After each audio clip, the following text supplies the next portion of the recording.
People with developmental disabilities no longer live in institutions or medically focused facilities. They are active and living full and rich lives as participating members of our community. For people who need assistance with medications, the role of dispensing medications no longer rests solely with nurses, but also with community support workers or families. Community-based teams are now in place to provide consultation and professional assistance. Physicians, nurses, and pharmacists all have functions. In licensed facilities, licensing officers ensure compliance with the Community Care Facilities Act.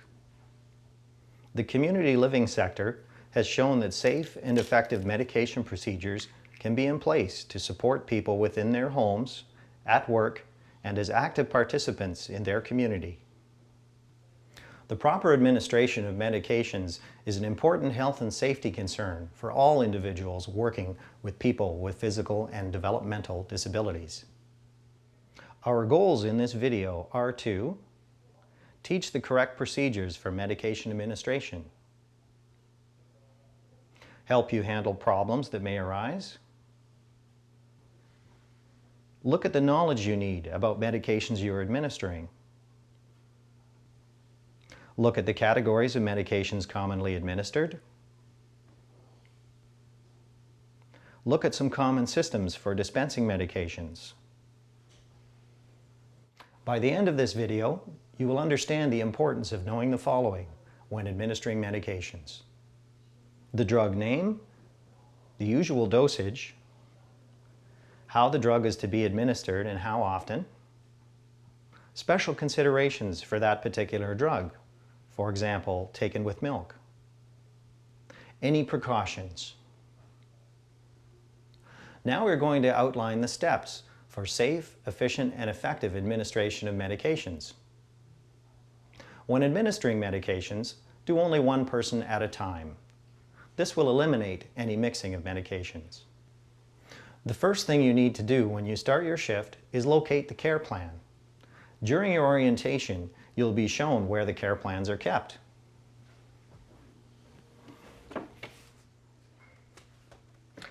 The care plan includes the doctor's orders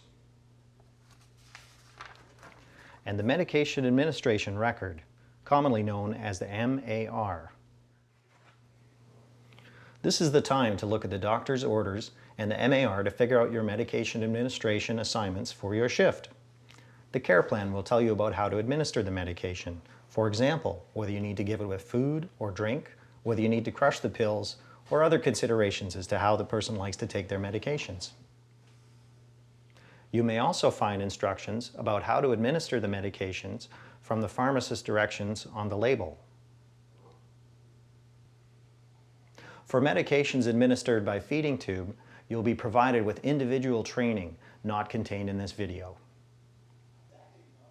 If you are working in a home that has a medication administration record, check that no one has given the medication already. You will know this because someone else's initial will be in the place where you would sign when you are finished. If this has happened, you will need to contact someone in authority for further direction. Contained on the back of the MAR, there may be a list of caregiver signatures and initials. If there is, make sure you sign this so there is a record of your signature and initial. If your agency has a master record of caregiver signatures and initials, you may not need to do this previous step. Before you begin administering medications, tell your coworkers you're going to be giving meds and you do not want to be disturbed. You should also eliminate distractions before you give medications. Hey guys, I was going to give medications. Can you keep it down a little bit? Most medication errors are human errors resulting from distraction. Tell you what, Brian, I'll come back in half an hour, okay? If things are very hectic, noisy, and demanding, take a minute to regroup your thoughts and focus on the task at hand.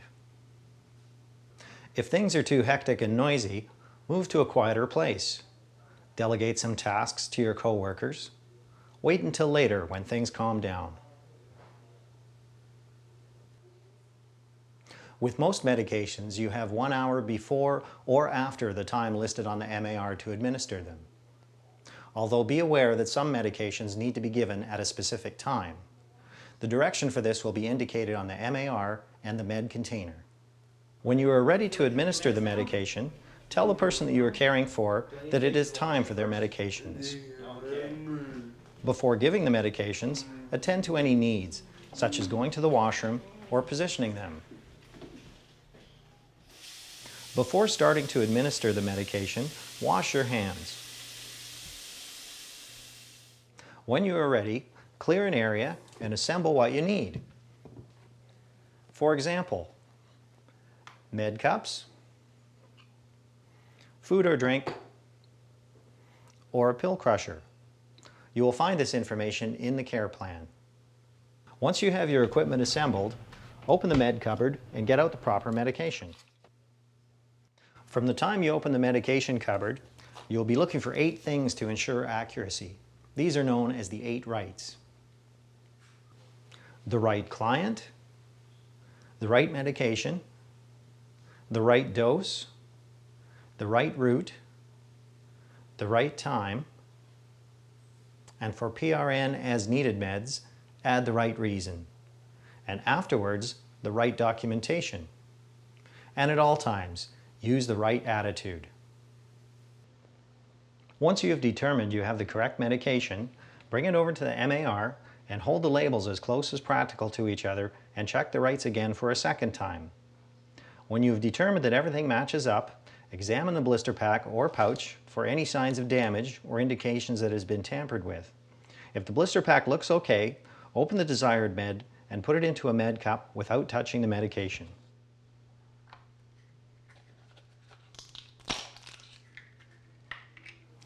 The blister pack may be labeled with dates, in which case you will have matched up the correct blister to the correct date.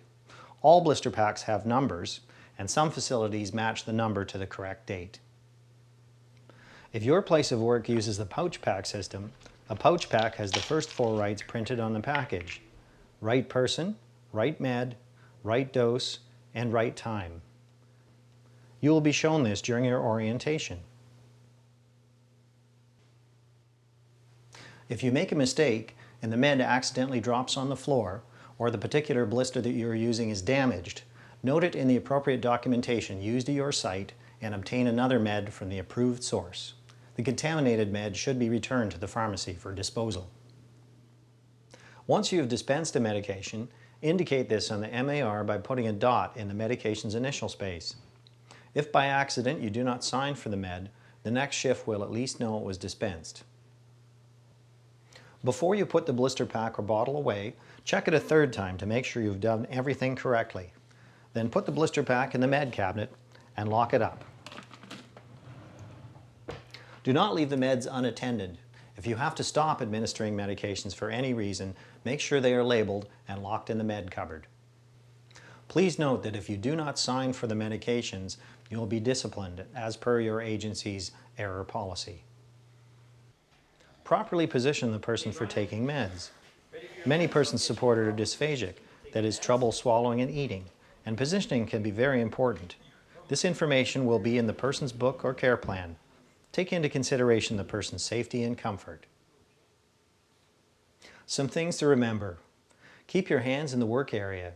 Do not touch hair, nose, mouth, or other dirty areas.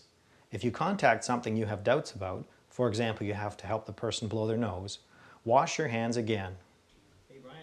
If the person says they don't want to take their meds or refuses to take them in other ways, for example, keeping their mouth closed or spitting them out later, speak to a person in authority and try to find out the reason why the person is not taking the medication. It is important to note whether this is the first time this has happened or if this is a regular occurrence, in which case there will be protocols to deal with this situation. Give the meds according to the information in the care plan. If you have questions or are unclear about something, verify the information with a person in authority before you give the meds. Make sure the medications are taken. Ask the person if the medication has gone down, or in the case of nonverbal people, or where there is a question of non-compliance, look in the person's mouth to verify that the medication has been taken. If the person spits out the med or vomits after taking the med, contact a person in authority, as frontline staff do not have the authority to make a decision on the next course of action. Initial the MAR. This is an important step that cannot be overlooked and is considered a med error if ignored. Many staff keep a personal list of medications they have administered during their shift and take 5 minutes at the end of the shift to make sure it is recorded. This is a double check only. Do not wait until the end of the day to sign the MAR. If you're working with another staff, act as a backup for each other and check each other's work. If you ever make a mistake in documentation on the MAR, stroke a single line through the error and make the correction. Never use whiteout or scratch out a documentation error. Complete the PRN information on the back of the MAR if applicable. An important step in PRN medication documentation is to go back and check for effect an hour after administering the medication and record the result. This is information that the doctor uses to make future decisions. Make sure it is not ignored.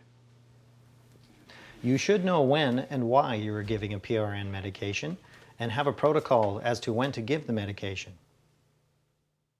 For a person registered with Health Services for Community Living, a health care plan will provide clear direction on administering a PRN medication. If you're unsure as to whether to give a PRN medication, wait and confirm the information with a person in authority before giving it. If information is needed on a particular drug, for example generic versus trade names, and there is no information on site, information could be obtained from a pharmacist. Save on Foods and some Shoppers Drug Mart locations are open until midnight. When administering a topical medication, do all your checks at the med station, then put on a glove and transfer an appropriate amount of the topical med to a med cup to take to the person's room. This is used as a method to avoid staff contacting the medication and to avoid cross-contamination. Details as to the amount of medication and where to apply it will be located in the person's topical medication protocol.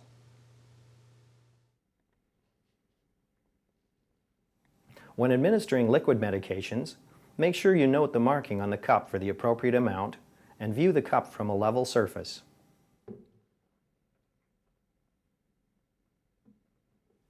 If you accidentally pour too much into the med cup, discard the excess. Do not return it to the medication container.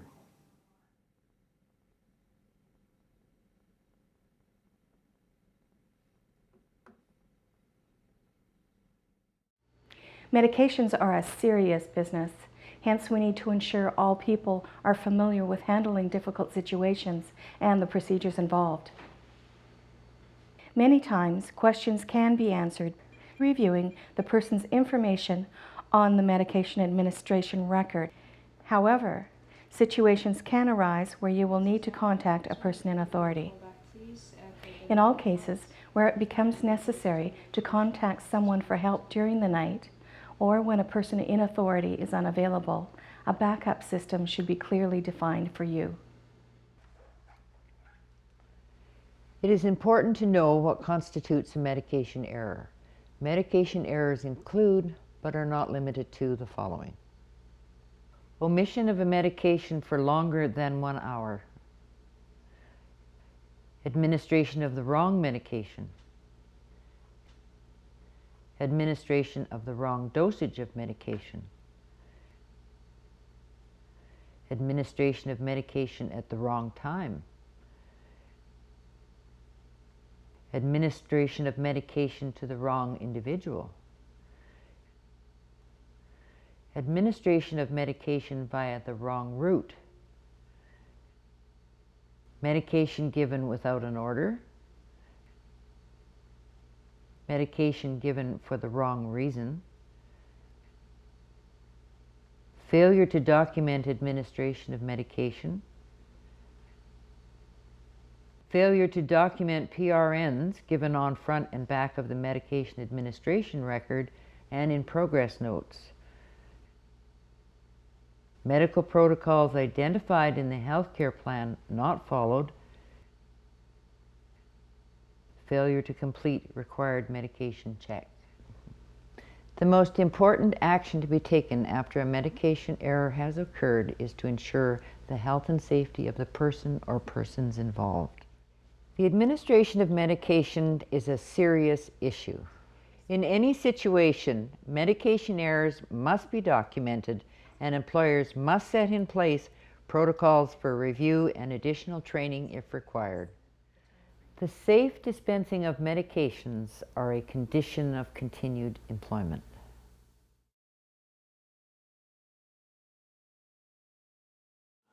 Good afternoon, folks. I'm really glad to see you. I'm looking forward to the opportunity to talk to you about medications and drugs in adults in care.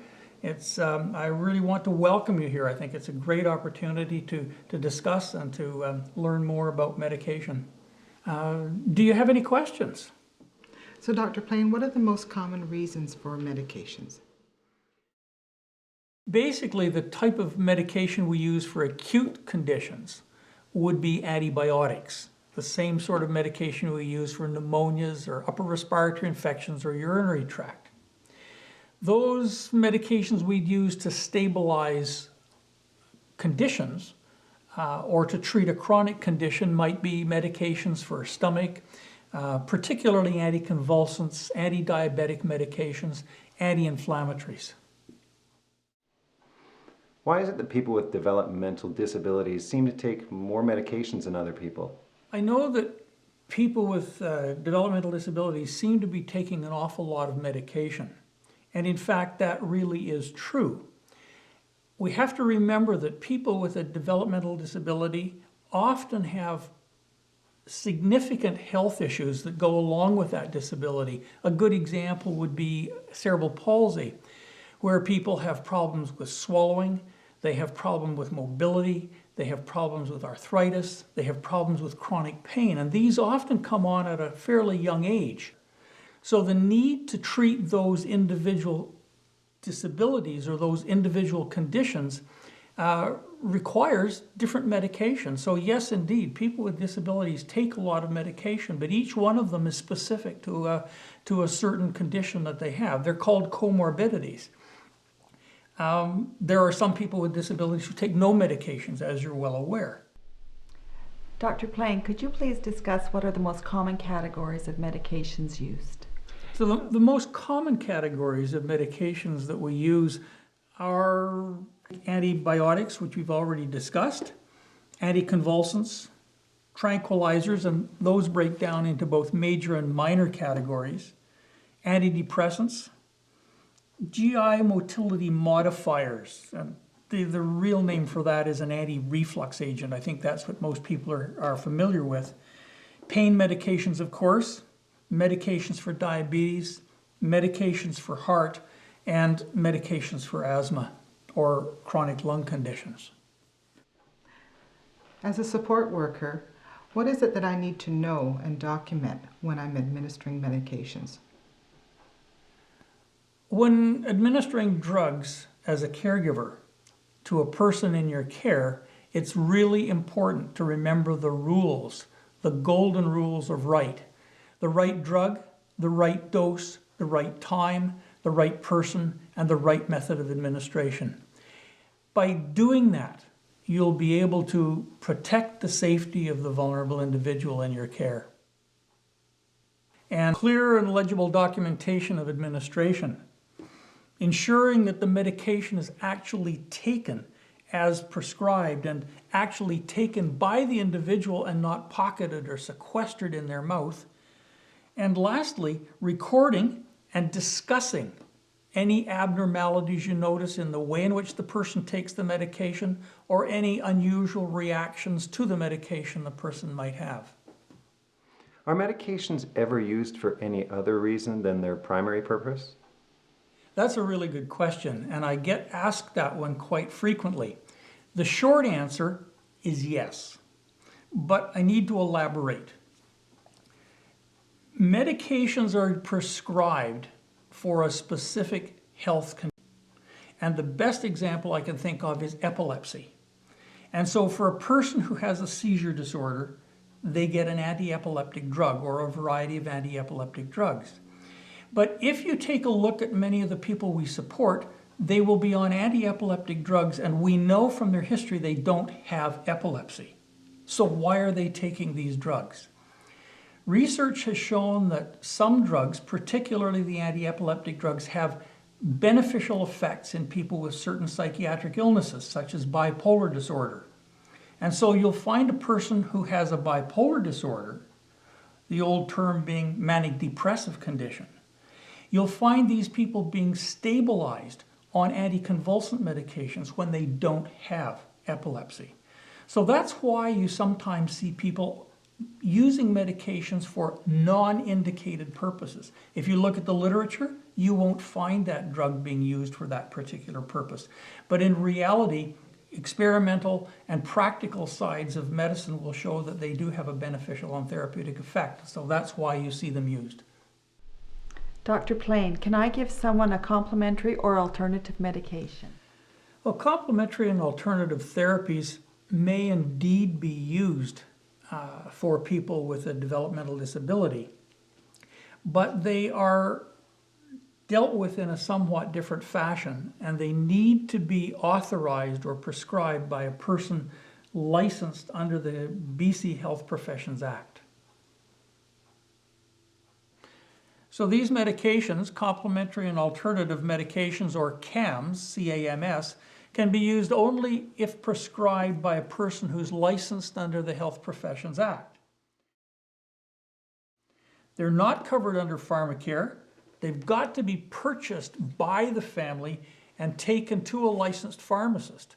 That pharmacist will make sure that there's no contraindication to their use with existing medications, because some of them can raise the effect of a medication or lower the effect of a conventional medication.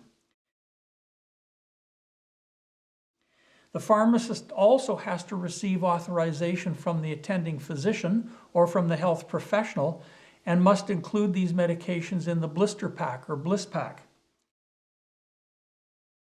The meds then get listed on the medication administration record, and their administration is recorded as with any other medication and subject to review by the pharmacist. Dr. Plain, what happens if a family member should bring vitamins in? I think we've addressed that issue to a certain extent in the previous question. Families have the right to bring medication in. However, they need to pay for it. They need to take it to the pharmacist. The physician needs to approve it. It needs to be bliss packed, put in the blister pack, and the medication needs to be included on the medication administration record. That way, you as a caregiver or a person providing that medication to the individual has the form, and it's all part of the legal process. Certainly within community living, the need for documentation and signing for medications is terribly important. So yes, families do have the right to bring medication in, but it still has to go through an accepted process that ensures the safety and compatibility of the medication with other drugs. You have now seen the correct method of medication administration. You have seen how this process is a result of teamwork, from the frontline worker to the group home manager, the community nurse, the pharmacist, and the physician. The correct administration of medication is not just good practice, it is a requirement by law under the Community Care Facilities Act and enforced by licensing officers in licensed facilities. Before the end of this presentation, let's review the most important steps when administering medications, known as the rights of medication administration. Make sure you have the right person, the right medication, make sure you have the right dose of medication, administer the medication via the right route, at the right time, be sure you are giving the medication for the right reason. Afterwards, provide the right documentation, and always use the right attitude, treating this important procedure with care and attention.